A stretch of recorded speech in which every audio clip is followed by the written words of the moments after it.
So let's continue with another tool, the dietary guidelines. Dietary guidelines were first released in the 1970s, and they were the first document that suggested that a diet high in saturated fats and animal proteins might be contributing to heart disease. That was quite a shock in the 1970s when this was suggested. The dietary guidelines have been through several changes and definitions since that point in time, and now the intent is to put them out about every 5 years. So we have finished with the 2010 to 2015 dietary guidelines. I'd like to have you just go ahead and read through them. As they are listed here, you're going to see the next set, the 2015 to 2020 that we're currently under, isn't actually a great deal different. The reason for the dietary guidelines is to help guide government nutrition policies and programs. Okay, so the last set between 210 and 215 really had a major focus on weight management, foods and food components to reduce, as well as food and food components to increase. It did toss in to make things a little bit fun at the end to be realistic, adventurous, flexible, sensible, and active. Well, if you would like to take a look at the set of guidelines that we are currently under, here are the links. You can take a look at those. But in essence, weight control moved out of the #1 spotlight, and instead there's a focus on following a healthy eating pattern across the lifespan, a focus on variety, nutrient density and amount, and then limiting calories, especially from added sugars and saturated fats and intake of sodium. The fourth guideline is to shift to healthier food and beverage choices, and the fifth is to support healthy eating patterns for all. Up until this point, none of the guidelines, recommendations, sets of tables that we've looked at have really told us what food we were supposed to eat. And currently in the United States, we have a food guide that is called My Plate.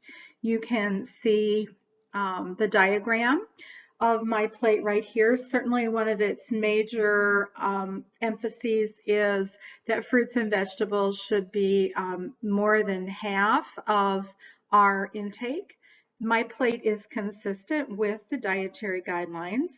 And if you go into My Plate, you will find that there actually are a few more details that can help people make some good food choices. Just to remind you, you might remember the 1992 Food Guide Pyramid that gave us some suggestions on how we were to proportion foods compared to one another. And in 2005, that was modified to mypyramid.gov. Boy, that may be one of the worst graphics that we ever developed. I don't know how anyone could walk away with a suggestion of what they were supposed to eat by looking at that diagram. And it certainly focuses on activity, but doesn't pay any attention to food. So 6 years later, this was altered by the Obama administration to be the Choose My Plate, and the information is still available at choosemyplate.gov.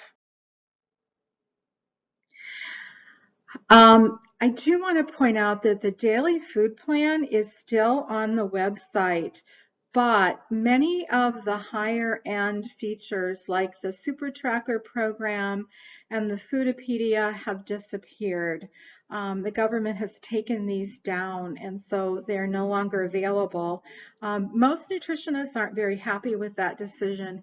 This was a lovely usable program, very much based on a good database, and it was free and easy for people to use.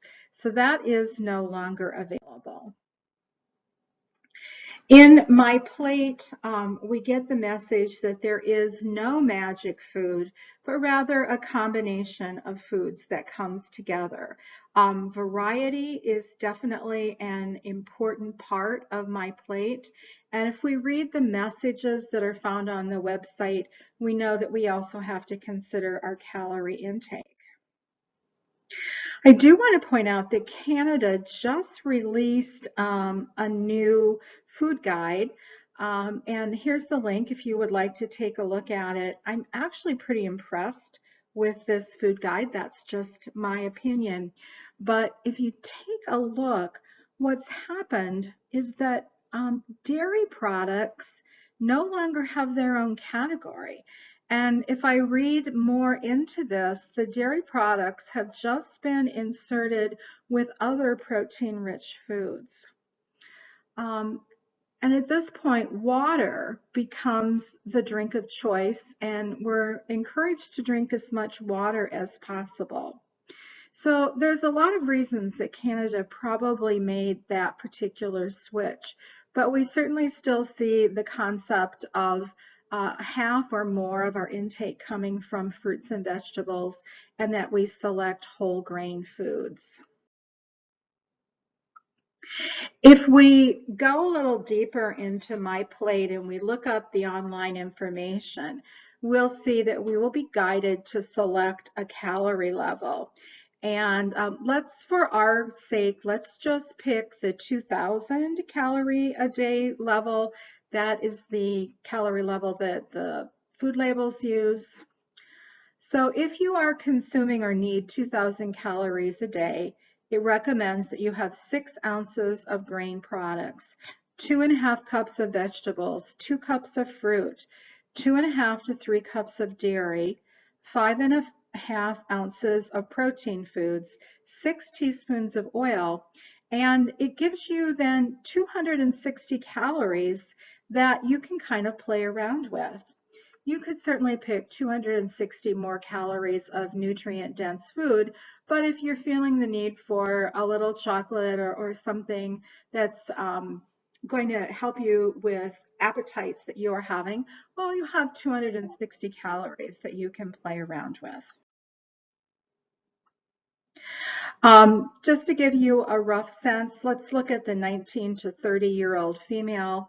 If relatively sedentary, 2,000 calories is probably a pretty good estimate for energy needs. And if more active, let's think about covering 4 miles. Yeah, in addition to the activities of daily living, probably about 2,400 calories.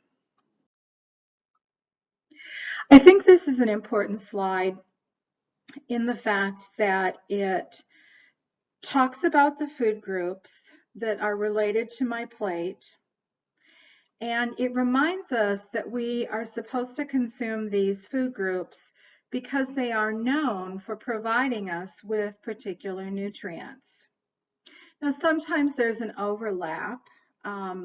We see vitamin A certainly is showing up in multiple categories, but if on one day I had no fruit, the question comes to mind, how am I getting my vitamin A and C? How am I getting my folate, my magnesium, potassium, and fiber? These are all nutrients that I get from fruit. Perhaps I'll be okay if I have enough vegetables. Perhaps I'll be okay if I have some dairy.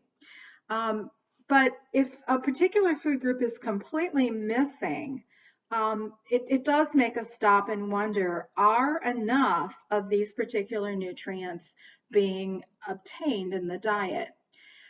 Keep in mind that protein food does not have to be meat as you see it right here, but instead could be beans, eggs, nut butters, and so forth.